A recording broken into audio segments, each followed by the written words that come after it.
Call this meeting to order. All present. James, you're up. I've got the audit in front of you there. Stand here, I guess. The letter is the governance letter, which is a required communication from me to the board. And if we had any major issues that we didn't get resolved, we would put it in here. But we didn't have anything that rose to that level. If we had any difficulties dealing with management, we would put that in here. If we had any uncorrected mistakes, we would put that in here. We did not have anything like that, so that's all good. So nothing in that letter that rises to the level of disclosure. So I'm going to start on the page 1 of the audit report is the opinion page. And in the page 1, that third paragraph, unmodified opinion on the regulatory basis of the county. So that means your financial statements are fairly stated. And we'll kind of talk about that a little bit here after a bit, but that means you've got a clean opinion, so that's good. That's what you want. And page 5 are the summary statement of receipts, expenditures, and unencumbered cash. So this would be all your funds that the district controls. And you can see the first column are the beginning numbers, and then we have receipts and expenditures, and then the ending unencumbered cash, that fifth column. So you'll notice your cash went up from 1.787 million to just over $2 million. So your cash was up by about $217,000. So that's really good. In this sign, some districts have got more problems going around. So that's a real positive, and I think it speaks to, I think Christy's a penny pincher, and I think she's done a good job with that. So the audit has taken forever to get completed, mostly because, and I'm not looking to blame anybody, but Greenbush came in here and reconciled things to June 30th, and we were 130,000 off to the good. And so we were just making sure that that was all reconciling, that our numbers are correct. The numbers that Joanna has on her books now are correct, and they are. But that was just kind of are we right? Are we not right? We just wanted to make sure the bank statement's reconciled, the CD's reconciled, the money market account reconciled, all of that is reconciled. We posted entries to Joanna's system, and her numbers are exactly to our numbers. So we feel really good. If you ever want to talk about us helping doing the budget, we would be glad to do it. We just require everything to be done like by the 10th of July. In the past, we kind of come in here like last minute when we were helping with the budget, and that's just not a good system. And that's been 3-4 years ago. So, but I know you're under contract for Greenbush to help you this year, and that's fine. But I think I've got confidence in Joanna. She's gonna have things caught up here first part of July, and we'll have good numbers. And we're gonna be helping with the treasurer to make sure that things are looking good here at June 30th. So, but so that's where you guys are landing on your funds. You're at just over $2 million. That's really strong for your district. That's really healthy. That's good. So we'll just go through some of the fund balances. Of course, general fund is 0 on that same page, page 5. And of course, that's always a 0. You want to spend that money out. And then supplemental general is at $95,879, and it's down by about $12,000. And supplemental general just kind of yo-yos every year. It'll be up. It's down last year. It'll probably be up, just the way the tax distributions work, with you having a June 30th year end and the tax collections happening on a calendar year end, a December 31 year end. So they just yo-yo from year to year. The at-risk is at 20,000, about 5,000 down from the year before. Capital outlay, which is really positive. The extra money that you have in general fund was transferred to capital outlay. And so you've got $993,343, and that was up by $125,000. So it's really, really good. Food service is about the same, 43,766. You're limited to only keeping 3 months worth of money in food service. So that's about the cap that you could have in that fund. And special ed is at 157,516. It's up about 45,000 from the year before. Gifts and grants are at 312,718. It's down a little bit, just that you're spending some of the money that has been gifted. And contingency reserve, 349,410. You put 70,393. And in my mind, I would not put any more money in that fund. It's a little bit, it's not hard to get it out, but it can be. So I would, just put any excess money in capital outlay, because that money can typically be spent fairly easily and with big dollars, usually big one-time expenses. So that's the highlight of your funds. Things are looking really good. So page 6 just shows the breakdown of your funds, and I think that's been another positive of the district. You've been moving more money to CDs and getting some pretty good size interest on all that money. So you see where the money is: checking account, petty cash, CD, and a money market account. Page 7 are the footnotes to the financial statements, and I really don't have any major changes from the year before. I won't bore you with going through all that information. Page 15 is really the major items.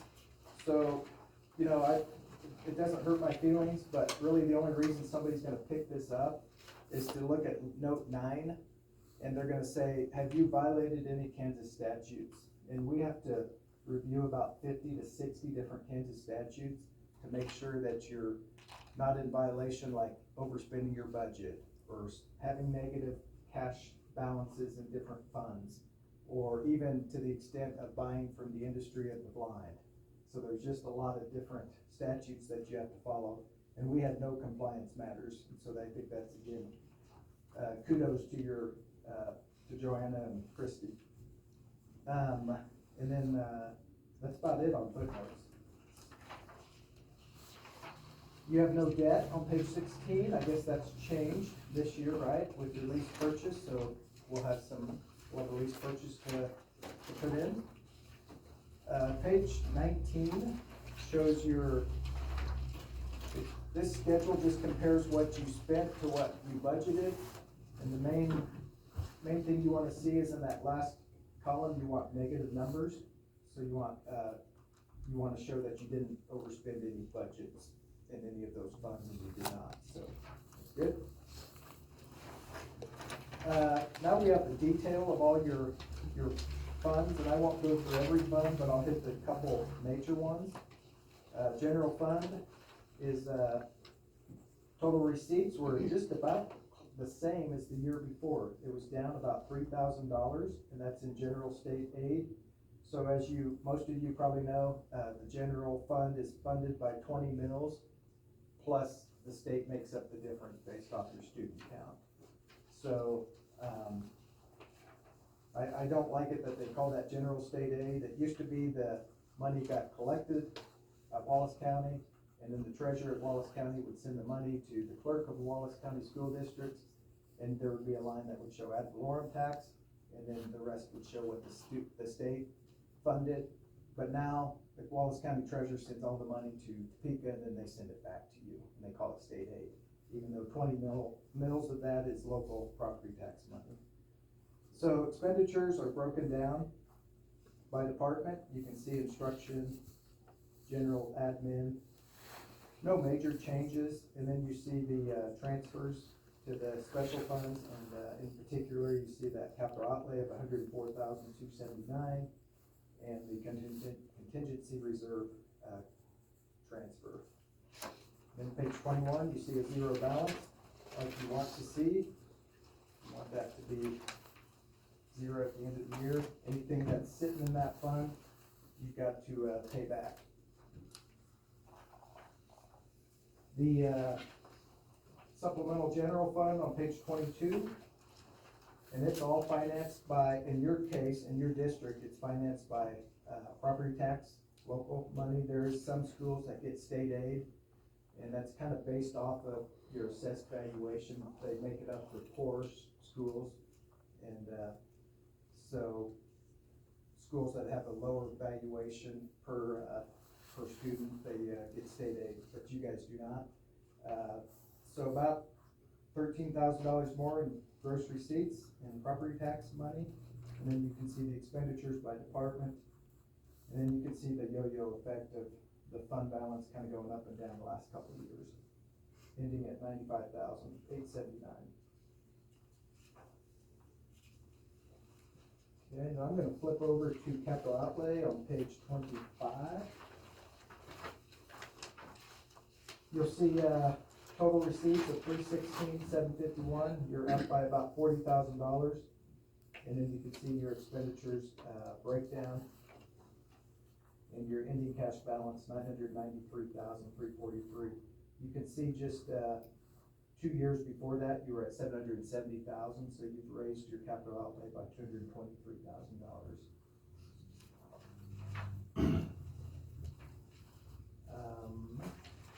I think that's all I have. The rest of the items are pretty smaller funds that we would have talked to or spoke about in that first, summary statement. Do you have any questions or?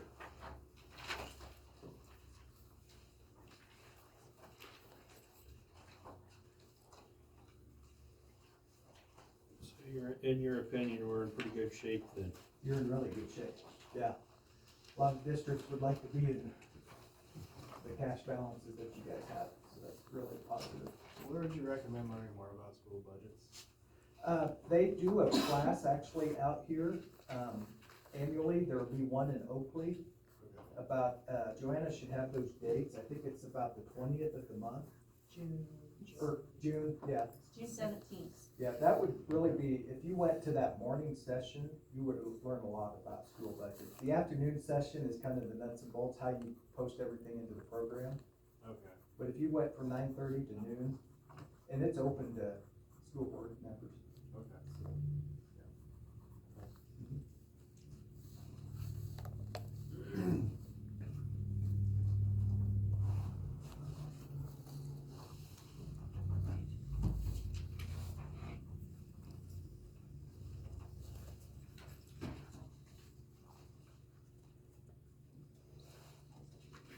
Anybody have anything else?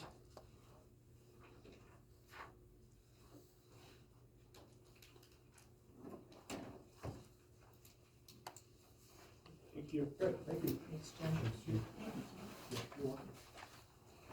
That's okay, I can send it. Okay.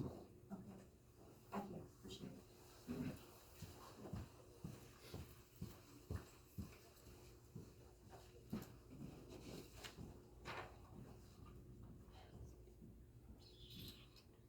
I guess what we decided the other night, correct me if I'm wrong, we'll have a executive session with teachers, staff, right? Is that what I remember? Yeah, whatever the best way to do that is. I think we have to because there's discussion about individuals. Okay. Right? Makes sense to me. So inviting the staff, the board, your staff. If you can leave if you like, Andrew, you're invited. Or, How much time do you guys think? 15 minutes? 10-15 minutes. start with 15, and if we need more, we'll go back in. Non-elected personnel? Non-elected personnel is the reason. Superintendent discussion. Possible. Superintendent. 6:30. Is that a motion by you, Ross? Sure, if you're putting that all together, what I'm saying. And we'll be back at 6:30 in the library. And we've already invited the staff. Right. About 10 minutes ago on the beginning of this motion. Do I have a second? I'll say it. All in favor? 7-0.